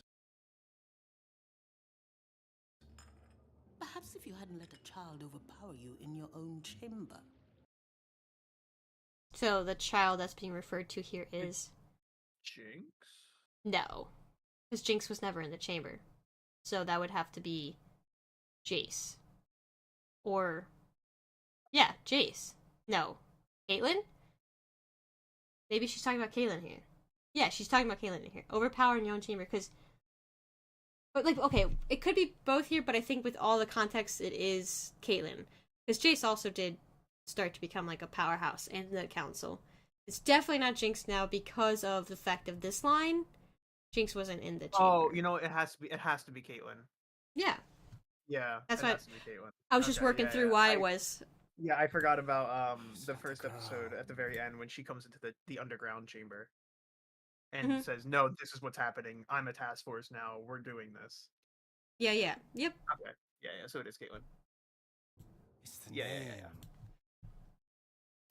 I was just working through because of the dialogue why I didn't stop and replay it. I just remember being a little bit confused, but I really didn't feel like I needed. Honestly, it probably just blew over my head. So I mean, I guess in a way, I was thinking maybe also Jace, just because of the line of like overshadowed this guy. I feel like Jace, the second he stepped on the scene, was like, haha, I am more of a council member than you've ever been. but also Jace is not a child. Oh, when he first joined, for sure. He was like 30 at that point when he joined the council. How As old's far as I'm Caitlyn? aware. She's younger. She's like 22, 24 at this point. I was just looking at this a little earlier. But yeah, when she was like 16 or 8, when she was like 14 to 16 in the first 3 episodes, he was like 22. Yeah, I guess my mind from all of our previous discussions about Jace, he's a child because of like the way we have framed him as like not knowing anything and just experiencing things as he like learning as he goes kind of thing. So we kind of refer to him as a child. Yeah, I was surprised to find out that he was 30, and it was only today that I found that out. Okay, so that makes that scene make a lot more sense to me. Makes sense that I guess she's the name that's bewitching people. Yeah, I think I was so locked in on her finding the shimmer that I just did not pay attention to the dialogue at all. It's okay, it's quick. I mean, wait, I paid attention to the dialogue, but I was still confused, so I don't know. It has been making me feel a little like I feel like I can't be even a little bit tired watching Arcane. Yeah. Is it, you know? I gotta be locked in every line.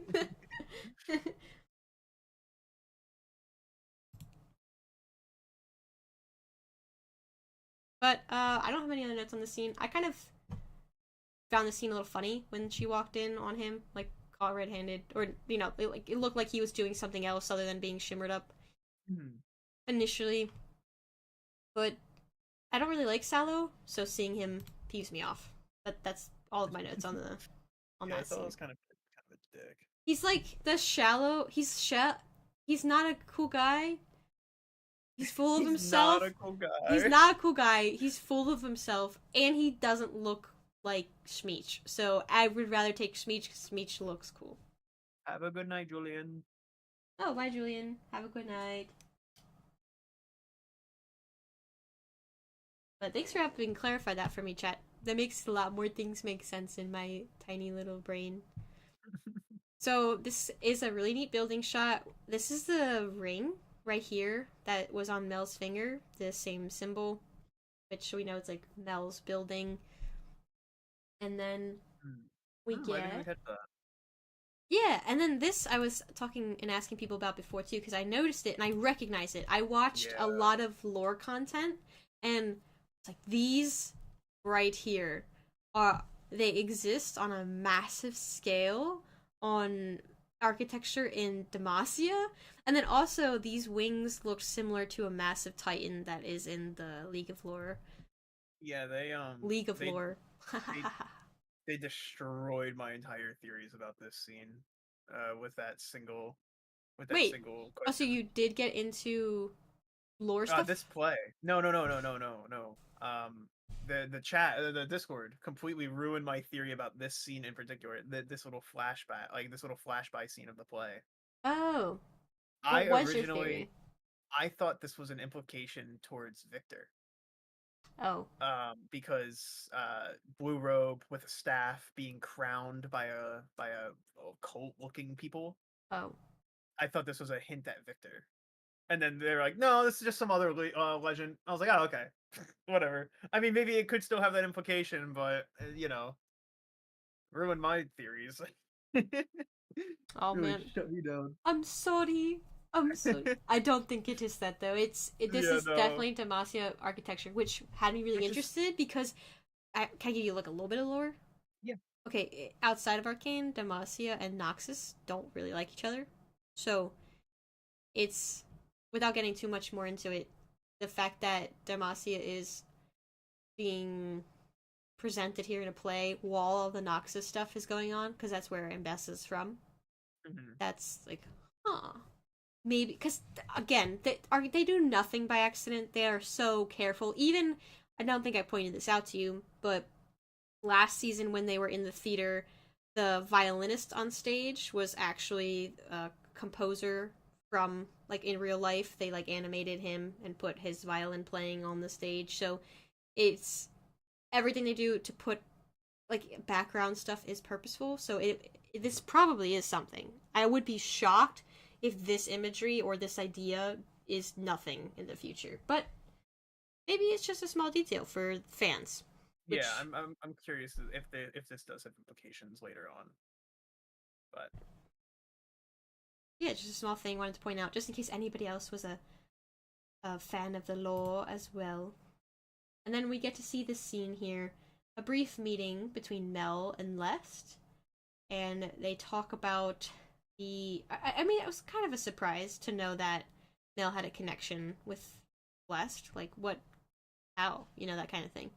yeah, and it gives me it definitely gives me that vibe of Mel has a lot more going on than we see, and she has like a lot more connections than we see, and she's a lot more manipulative than we see. Because she has these connections. She has people working in different places, like under her mother's nose.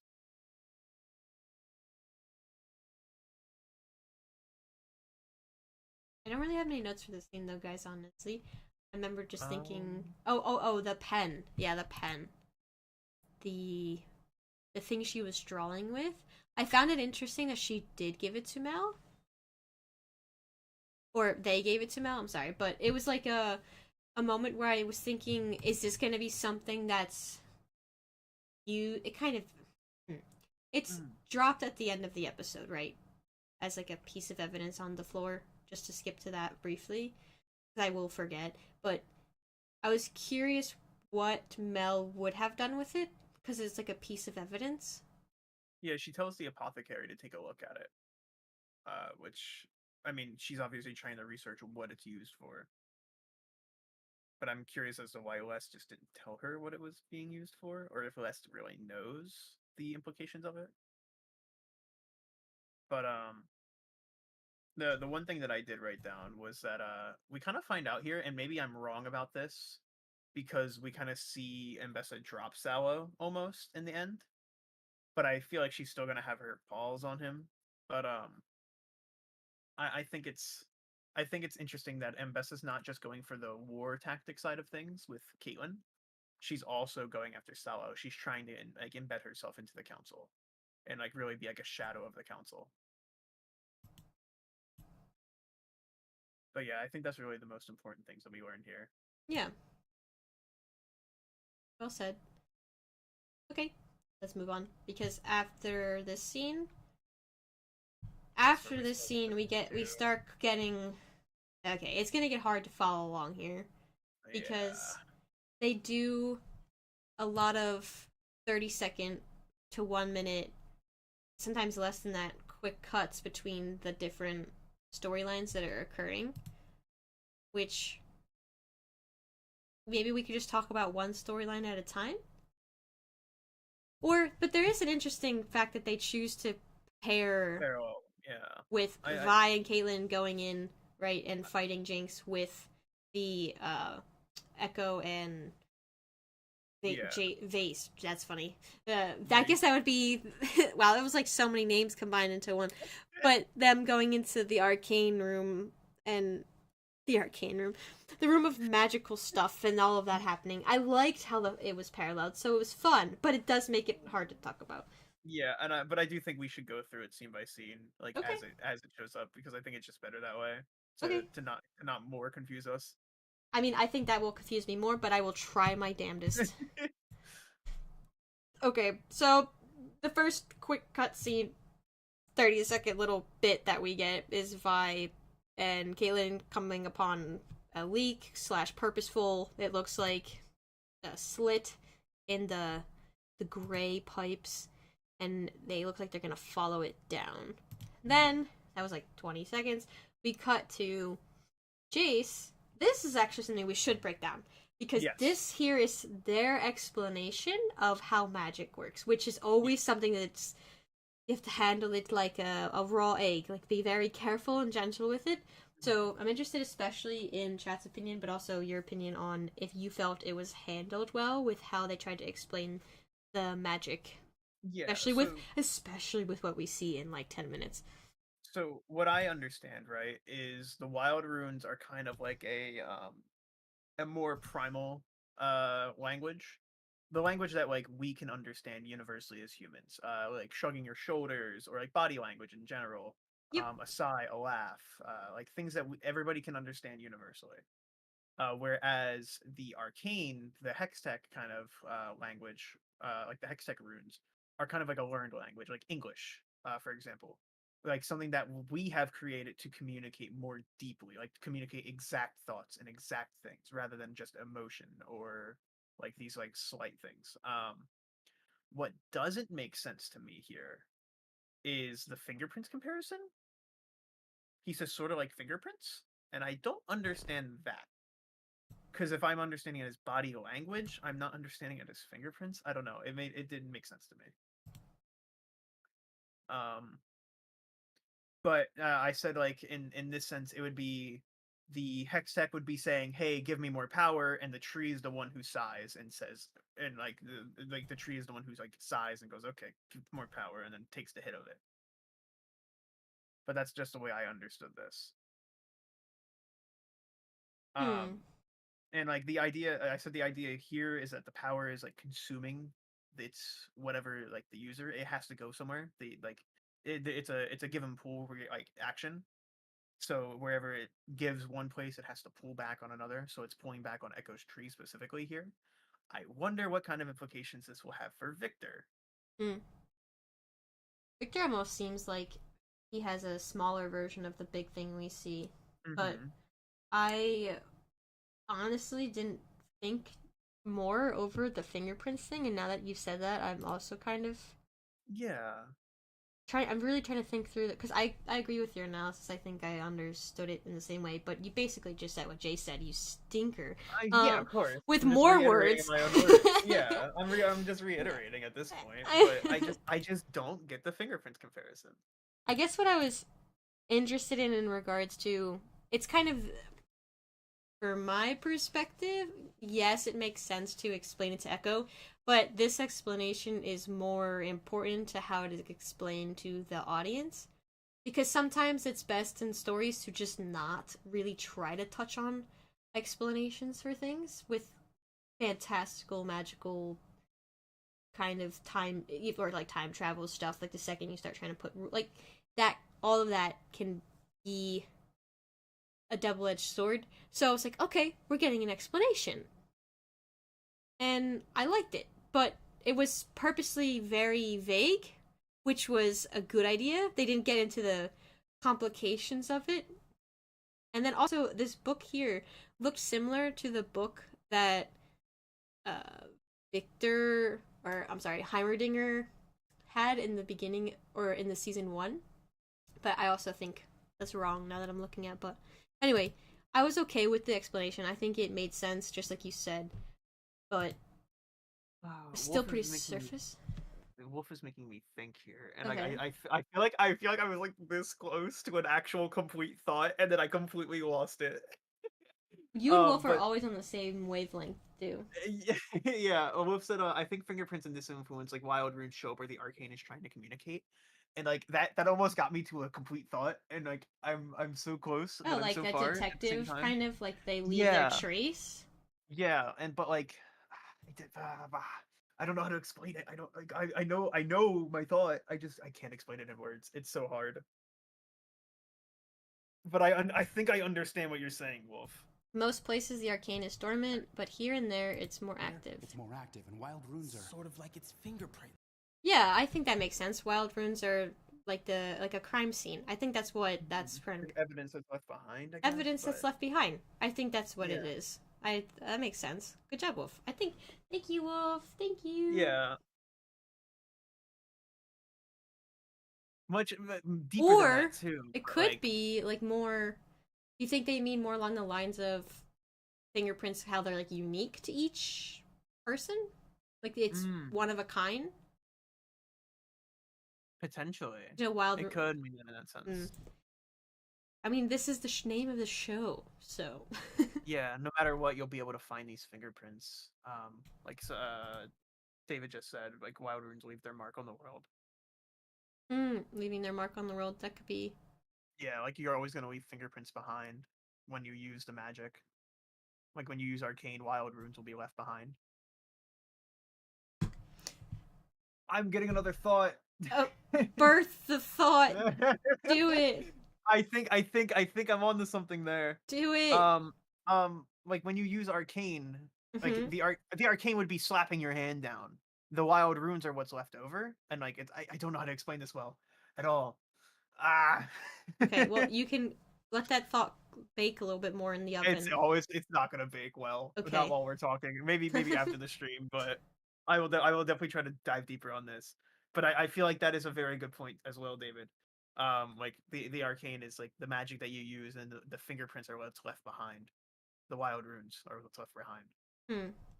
I don't think I would take it that way though. Personally, I think I have to think on that.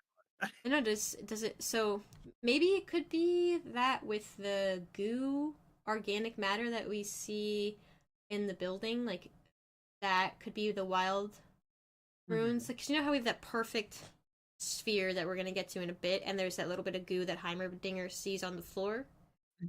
That more organic looking stuff. Maybe that is the fingerprints of the wild runes. It leaves its mark physically.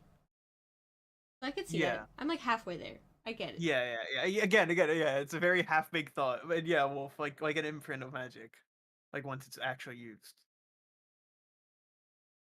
But yeah, it's a very half-baked thought. I have to think a lot more about that. I'll let it cook for you. But yeah, so we get this scene, and we're gonna be cutting back and forth between the, Vi and Caitlyn, and then them talking about the arcane magic stuff.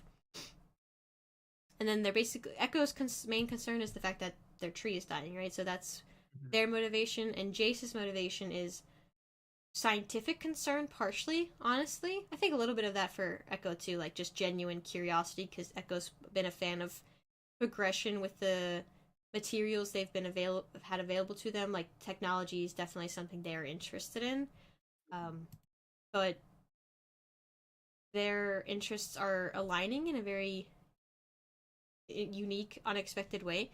And basically, Jace is kind of like, haha, no, totally, we haven't been overusing Hextech or anything like that. Don't look at me. I'm totally gonna start using ball sockets. I don't know, I'm over Heimerdinger at this point. No, that's his one good line. No, he was cuter in this scene. I've calmed down from the other day. I've calmed down. I still don't like that scene, but I don't hold it against the buddy. He's just no. If I would have seen Heimerdinger like he is in this scene and then seen the next scene, because he's kind of like half silly, half smart here, but like, still very silly. Like, it's when he says stuff like that. He's like, but I've seen it so many times. But it turns to horse. I'm like, okay, it's like you've lived so long, and you like, remember that scene in season 1 where he's like having that flashback to that what magic can do? He's like, you must destroy it. I'm like, okay, the brother's seen some stuff. He totally shouldn't be so happy.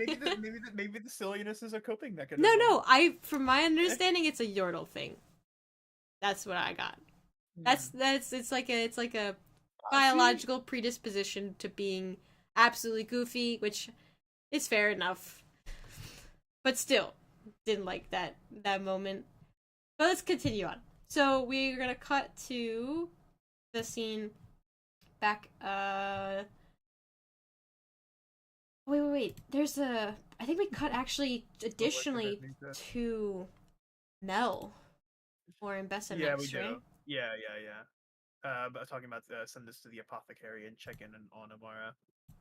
Okay, that's coming up soon because I definitely know that's in here somewhere. So they follow the stink down to the bottom of the stink down to the bottom, and then we get this room which looks very neat. It has really grand, large statues. To me, it felt mythological. I felt like we were entering in like an Egyptian or some kind of sacred tomb. I do think that Jinx hints at that as well. Talking about the trap miners and the Wind Lady. Mhm. She hints at that, and that's what the mural is in the back. I think is of that Wind Lady. Well, I don't think we even see that yet in this. Like, it's No, so not that scene. quick. Yeah. It's just I'm just saying. Yeah, I think you're right. Like that is where we are, in kind of like a mythological place. Like it's just something built interesting that for something like this would exist underground. I was Mhm. curious if it was because right for them, it's a myth in their eyes that cleared out the gross air. But now, from the other perspective, we know that it was the Kiramans who took care of the air. So, what was a myth for the undercity of this great goddess that helped the wind goddess was actually Caitlyn's mother. Mm. You know what I mean? Mm-hmm. So they're like, oh, like, and she came and she cleared up there, and it's like, oh, interesting. And then there's kind of like a big statues and shrines to that idea. I was saying it looks like this is where the grave. Well, I mean, I guess maybe it's just dumping from that pipe above. But I was gonna say that this is where the grave is stored, but I guess it's not. I don't think it is. I think I'm crazy about that. I think I'm tripping, but that's okay. We'll move on. We'll pretend I didn't have that thought because I don't think it is. Oh. Also, what are these red crystals? Do we know? Aesthetic. Rich people Like, stuff. I mean, my mind immediately jumped like when I saw this, like all the red crystals surrounding her. I went red lyrium. If you've ever played Dragon Age, but it's not red lyrium. That's pretty obvious. But the red crystals give me very bad vibes. Really? I got happy vibes. It made me think of Jello. Okay, maybe I'm just tainted by red lyrium, but red lyrium is not a good thing, and it looks exactly like red lyrium. It looks like Jello, and I love Jello. Okay, you know what? You know It what's looks like so fun with Jello? Like slurping it in, like at a speed that's dangerous. You know what I'm talking about? dangerous velocity, so it gets lodged into your throat. No. There's a trick to it so you don't lodge it in the back of your throat. Oh. Yes. But also, Sorry, I didn't realize I was speaking to a Jello expert. yes. Oh my gosh, I used to make like egg-shaped Jellos for Easter, and those are the perfect. Oh, I'm gonna no, like choke to death That on. is dangerous. The way you're talking about eating Jello. Yeah, but this makes me really want to eat Jello right now. Actually, it is beautiful. I really liked it. It is inefficient though. It's like, what is it for? I don't know. Yeah. But it's cool aesthetically. Rich people I think stuff. you go get Jello if Chat gets another sneeze. I have to. Do you know how long Jello takes to make? You have to like let it in the fridge for at least 3 hours. Okay. Okay, well, might as well start the process. Has anybody sneezed, by the way, Chat? I haven't seen a single sneeze in chat, so. Yeah.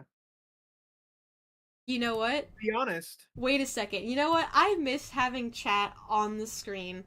So, if you guys will hang with me, what I might do is end the stream and restart Streamlabs so I can see you guys on the screen. And yeah, I feel like that because we're not even halfway. No, we're really not. And it gives me a chance to use the bathroom, so honestly, I prefer it. Okay, so we will be right back. You better come back, you stinkers. Okay? Yeah, Alrighty. I see currently 21 of you. It better be 20 to 25 when we come back. Yes, better multiply and